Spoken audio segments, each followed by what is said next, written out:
So in this session, we're continuing with returned items, and we're going to cover return item credit slips. Now, whenever you're pulling up your credit slips, again, you can pull them up by supplier, what's been posted or not posted. You can even just pull them all up or by slip number.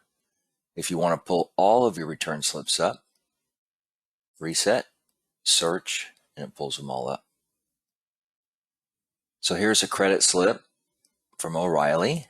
I'm going to open this up by double clicking.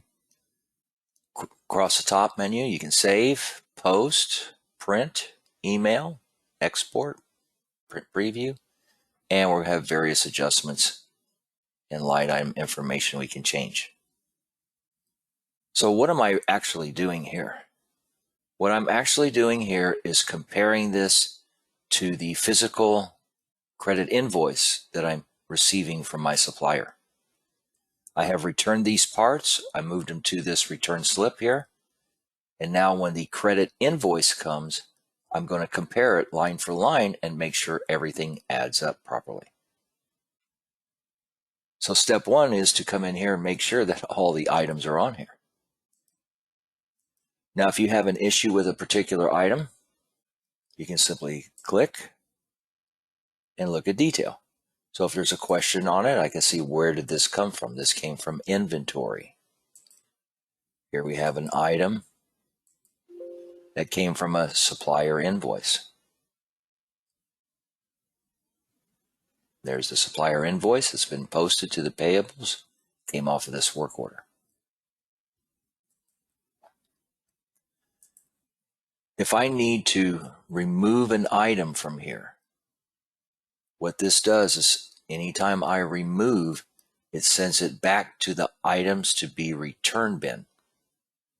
So sometimes you might send a product back, it's no good, they decline the credit, might be broken or something like that. So if I just simply click it, hit remove, that sends it straight to the items to be returned bin, then I can go there and delete it as a lost item. If I wish to edit gives you the capability of doing two things. Number one, what if I had the wrong supplier by mistake? I can move this to a different supplier and it'll move it over to a different return slip. I can move it over to another return slip that I already have in the system, or I can even change this number. So if I change anything here, it's only changing it for the one line. So what if they sent me a credit, they did the oil filters but not the blade? For some reason the blade was not on there. Well, then what I can do is I can change this slip a little bit, maybe just by putting say a -1, for example, and I can move it off of here because I still have not received my invoice yet, my credit. So now I'm going to separate it off of here. Here I can put the actual credit invoice number.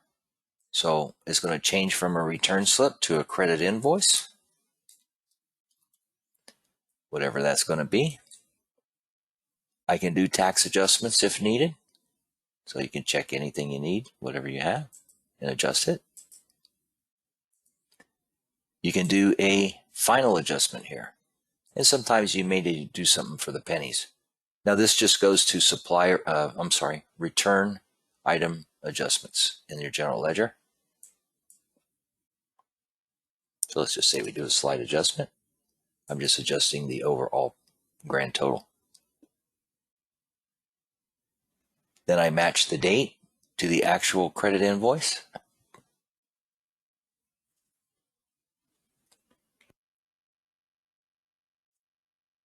Once that's done, I post it. So posting it finalizes the credit invoice. Now you do have some choices here. Where do I want to post it to? Payable account, in other words, I got a credit on my payable account. Credit card.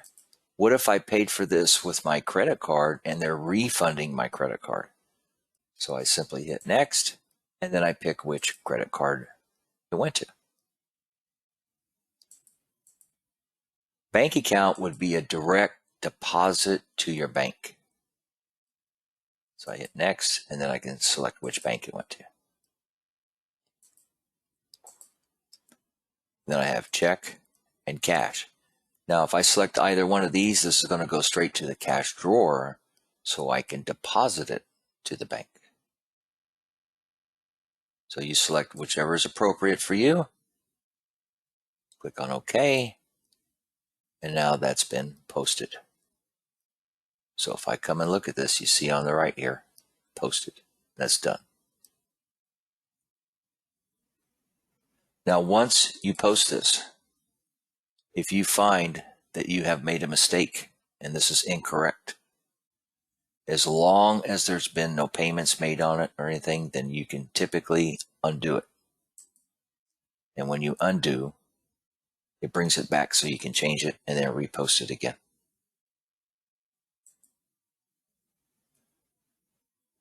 Remember, return items is always a two-step process. Items to be returned or product that is in your possession. When it is no longer in your possession, it should immediately be moved to the slips. And then once the invoice comes, you process it.